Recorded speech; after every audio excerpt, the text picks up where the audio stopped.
Assalamualaikum warahmatullahi wabarakatuh. Selamat pagi adik-adik.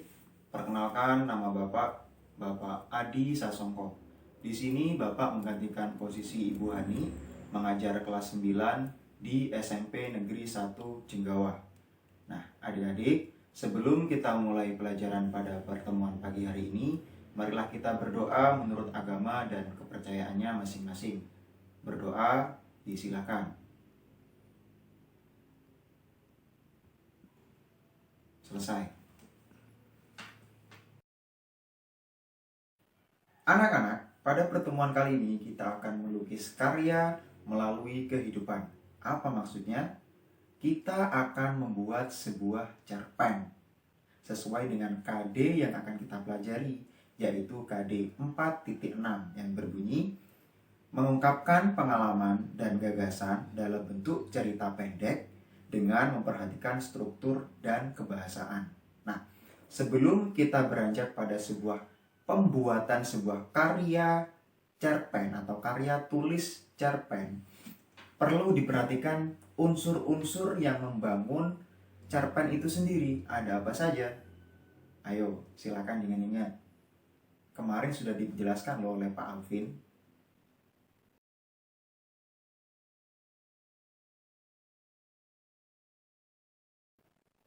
Struktur cerpen terdiri dari 4 bagian.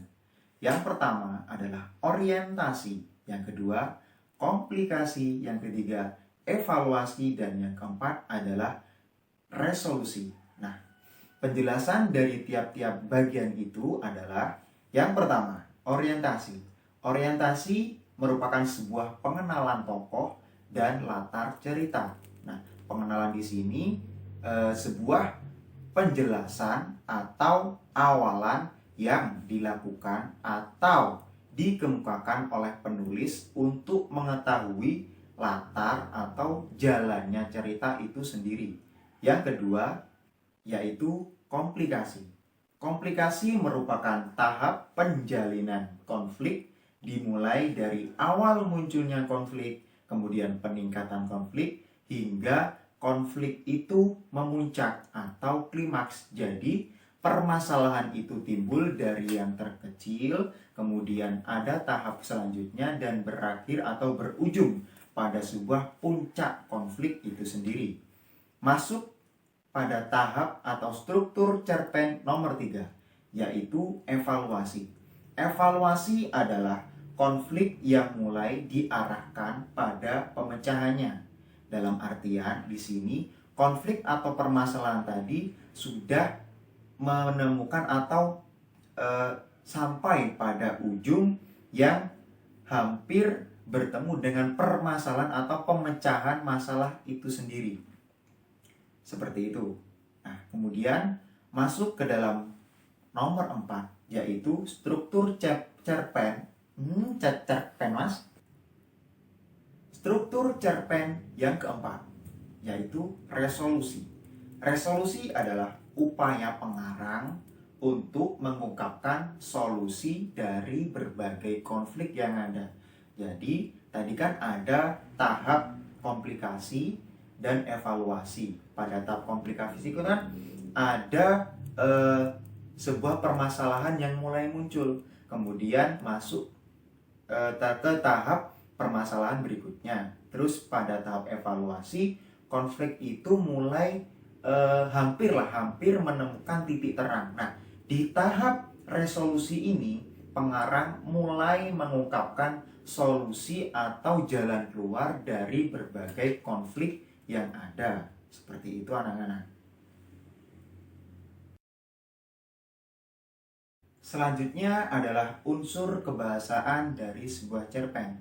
Cerpen memiliki unsur kebahasaan anak-anak, yaitu menggunakan kalimat yang sifatnya deskriptif. Yang kedua, menggunakan kata atau kalimat yang ekspresif. Dan yang terakhir adalah menggunakan sebuah majas atau disebut juga dengan sebuah perumpamaan. Seperti itu. Selanjutnya yaitu cara-cara membangun karakter tokoh. Yang pertama yaitu dengan melalui ucapan-ucapan tokoh. Yang kedua, melalui pemberian nama. Yang ketiga, deskripsi yang disampaikan oleh penulis. Yang keempat, pendapat tokoh-tokoh lain yang terdapat dalam cerita. Terus yang kelima adalah sikap atau reaksi tokoh terhadap kejadian-kejadian yang telah dilaluinya dalam sebuah cerita pendek.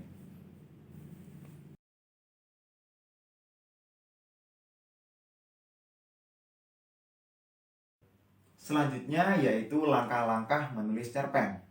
Yang pertama, mencari gagasan. Yang kedua, percaya dengan bahasa kalian sendiri. Yang ketiga, mengawali cerita.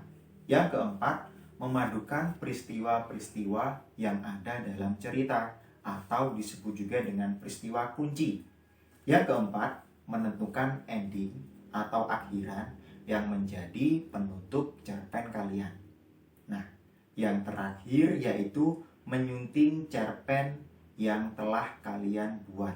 Tahap menyunting ini sangatlah penting adik-adik.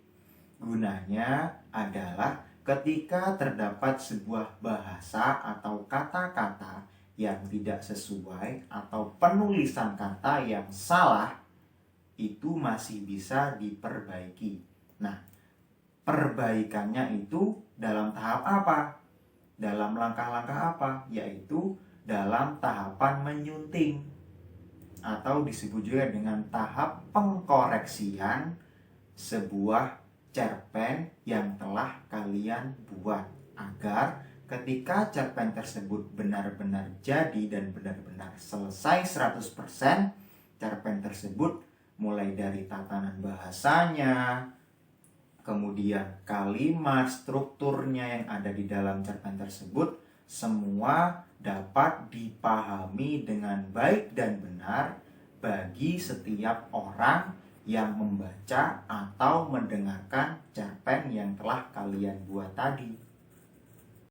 Setelah kalian memahami penjelasan dari Bapak Andi tadi, selanjutnya Bapak akan memberikan sebuah penugasan terhadap kalian.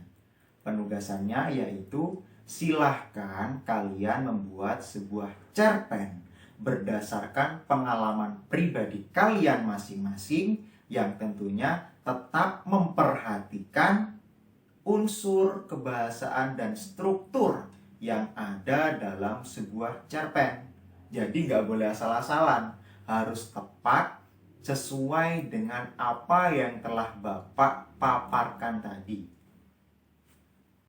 Sekian dari Bapak, semoga apa yang telah Bapak sampaikan dapat kalian pahami dan berguna serta bermanfaat bagi kalian masing-masing.